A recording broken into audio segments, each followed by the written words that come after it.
Sabi nila, masakit magmahal sa taong hindi ka mahal. Pero para sa akin, okay nga yun yung alam mo na hindi ka mahal. Yung hindi ka naaasa pa kasi alam mo naman sa simula, wala talaga. Na wala talagang pag-asa na maging kayong dalawa. Pero alam nyo ba kung ano yung pinakamasakit? Yung nagmahal ka ng isang tao na akala mo may gusto rin sa'yo. Pero friends lang pala yung turing niya sa'yo. Sa pinapakita niya, gusto ka niya. Sa pinapadama niya, parang mahal ka niya. Ang sabi niya pa, ingat ka sa pag-uwi ha. Kumain ka sa tamang oras ha. Tandaan mo, mahalaga ka.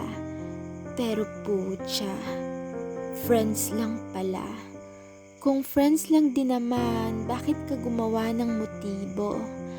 Bakit ka pa may pa-I love you kung wala lang pala lahat sa'yo? Sana sinabi mo na nakikipaglaro ka lang ng habul-habulan. E di sana nakapaghanda pa ako. E di sana nag-sports attire pa ako. E di sana hindi na ako nahulog sa'yo. Kasi sobrang sakit ng ginawa mo. Pinaasa mo ako sa mga matatamis mong salita. Pinaasa mo lang ako. Oo, sabihin na natin na wala akong karapatang magalit sa'yo kasi wala namang ikaw at ako. Pero siguro may karapatan ako masaktan kasi gumawa ka ng motibo. Hindi ako aasa sa'yo kung hindi mo pinaasa yung tao. Hindi ako magiging ganito kung tama lang yung pinapadama mo. Kasi naman pagkatapos mo akong pakiligin, sasabihin mo na hindi mo ako pwedeng ibigin. Pagkatapos mo akong pangitiin, sakit lang pala yung idudulot mo sa akin. Huwag ka na lang sana gumawa ng motibo kung wala ka naman balak na saluin ako. Huwag ka na lang sana gumawa ng motibo para hindi na ako umasa sa'yo. Para hindi na ako nag-assume na pwedeng maging tayo. Para di na nahulog ang puso ko sa'yo.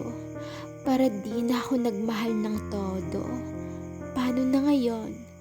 Paano na ako? Paano na yung nararamdaman ko?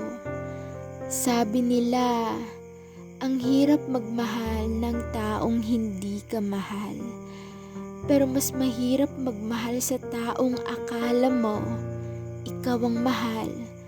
Kaya naman label muna para iwas biktima ng mga taong paasa.